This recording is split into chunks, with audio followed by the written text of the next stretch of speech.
is episode 3 of The God Detectives. Yeah, my multi-platinum award-winning red carpet miniseries that's sweeping social media like nothing ever before and going viral, but in a good way.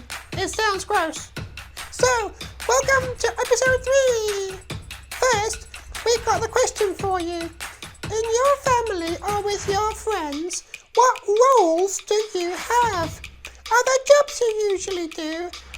Maybe you're the one who has the best ideas, or you're the funniest, or maybe you bring people together, or maybe you're the kindest, or you get the best presents for other people. Maybe you do the washing or the cooking. So, what is your role with your family or friends? Are you ready? Hit pause now! Gerald, I'm like all of those things, so it's really hard for me to choose. I think I'm everything to everyone. Okay, I'm gonna guess you're done now. Okay, great. So it's time for my awesome show. Come on, yeah! Last time on The God Detectives. Help, I need your help. Yeah. Okay, I'll take the case. Oh, we want to know the answer to how God has revealed himself to people. Fire that does not burn, and a man who cannot talk. Sheep, and he saw a bush that was on fire. But this fire did not burn the bush away. It had turned into the most delicious wine ever tasted. The people used them to become clean on the inside. Scene 1. Tiny Gerald's rundown apartment in New York. Barry Garlow sat in his dimly lit apartment. The rain poured down outside, washing away yesterday's confusion and seeming to bring something new despite the dark clouds up ahead. Suddenly there was a knock at the door. Blondie! It could only be one person, the ravishingly attractive and broken-hearted siren called Blondie McGinger. She walked into Barlow's grotty flat, ready to seize the day, to find the truth about their question, how does God reveal himself to people? It was an almost impossible question, but they would get to the bottom of it. They would succeed despite Blondie, I've been thinking. Gerald, Barry Garlow, just let me get to the end of my amazing monologue. Okay. Despite the... No, it's gone. Great. So, here's what I think we're up to so far. I have helpfully summarised everything in a series of illustrations for you. You? An illustrator? This'll be good to see. Okay.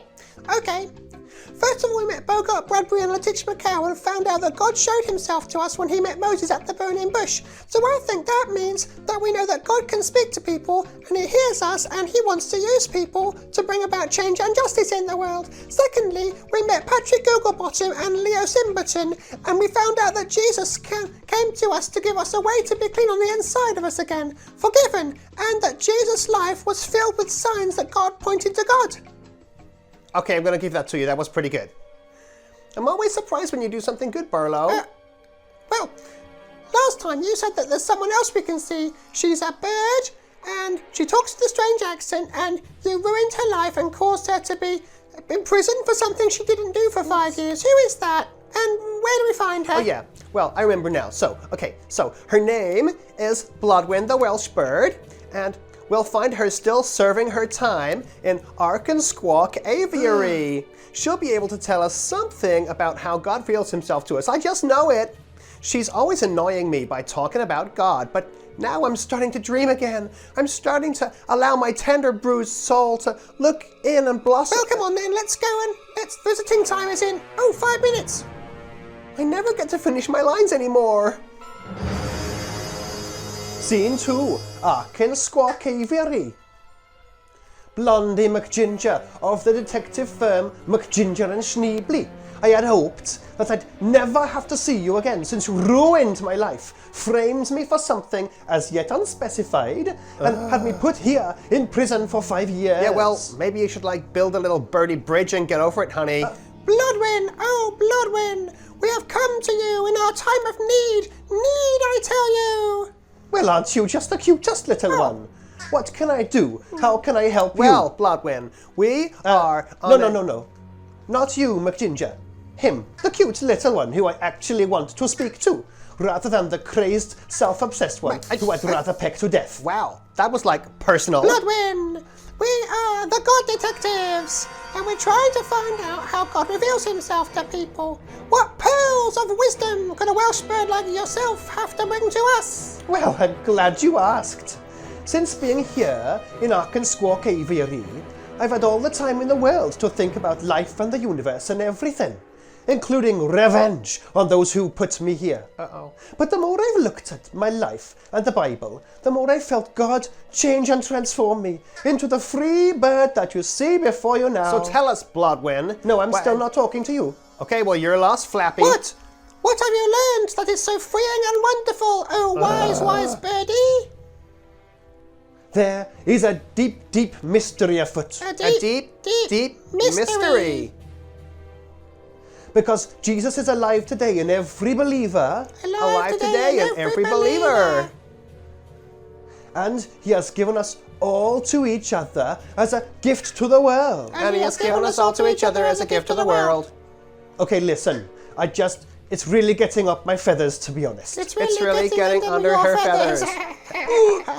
I walked straight into that one. Listen, when you understand what it means to be a body, then you'll find that you yourselves are a part of how God is revealing himself to the world. What? All believers everywhere? Well, maybe not her. Wait, what? Oh, I'm only joking, Blondie McGinger. But the amazing thing is that even someone as self-obsessed and utterly absorbed in their own world as you can still be part of this wonderful body. Even you can show the world who God is. The key is this: to know who God has made you to be and to live out that fierce life in cooperation with everyone else. Oh. Yes, ooh. Scene 3, the office of McGinger and Schneebly. So, my pip-sized partner, did you gain anything at all from that meeting with the bird in Arkensquawk Aviary? I mean, did you get her accent? I didn't get half of what she said. Yes, McGinger, I've drawn another illustration for you. Here you go. So God makes everyone in the world, and he gives us all gifts, abilities and personalities, and he puts all the people in the world together like one giant body. Each one of us is then given a part. When we all find out who we need to be and God's in the mixture, we can all work together and we can do it, and we can serve the world and bring God's culture and become like a huge signpost that says God is with us. No, I did not get that from her. All I heard was blah blah squawk. Is there anyone else you think might be able to put more pieces of this puzzle together for us, McGinger? Oh, sure, there is. Yes, there is. His name is Bernard B. Sounds like a tough New York name. It is. He lived on the outskirts of Central Park until his terrible accident. What terrible accident, McGinger? I kind of ruined his life. I put him in a jar and threw him onto a ship going to the UK. You did what? Oh, he's a bumblebee. His buzzing was really annoying me, so I shipped him off to Englandshire. What makes you think that he might be able to help us? Well, I haven't thought about that yet, but I do know that through all of this, Barry Garlow, through all these questions and the wrestling with the mistakes of my past, I too am feeling closer to God. Maybe there's a way for me to be transformed on the inside. Maybe there's a way for me to hear God's voice and join him in changing the world. Maybe I could be part of that body fearlessly. Okay, well, I think I'll go now. I'll put this together, ready for our final episode next week, McGinger. Yeah, I'm going to do some shopping and eating. And with that, the troubled young beauty slammed the door on her partner and began to open a doorway to a new and more hopeful life. What would next time reveal? Would they find the one called Bernard B? Would McGinger become the next beautiful, exquisite person? Would the script get better? Find out next time for the last time on The God Detectives! Starring me, Blondie McGinger. Hello there again, everybody.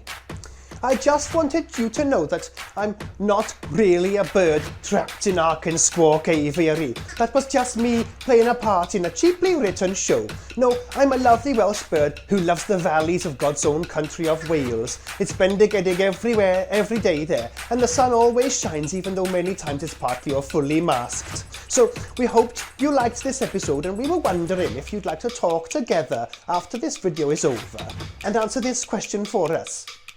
Where are the places, like in a theatre, where you can see people all doing their individual jobs really well in order to make a difference in the world or to make something happen together? Well, who else?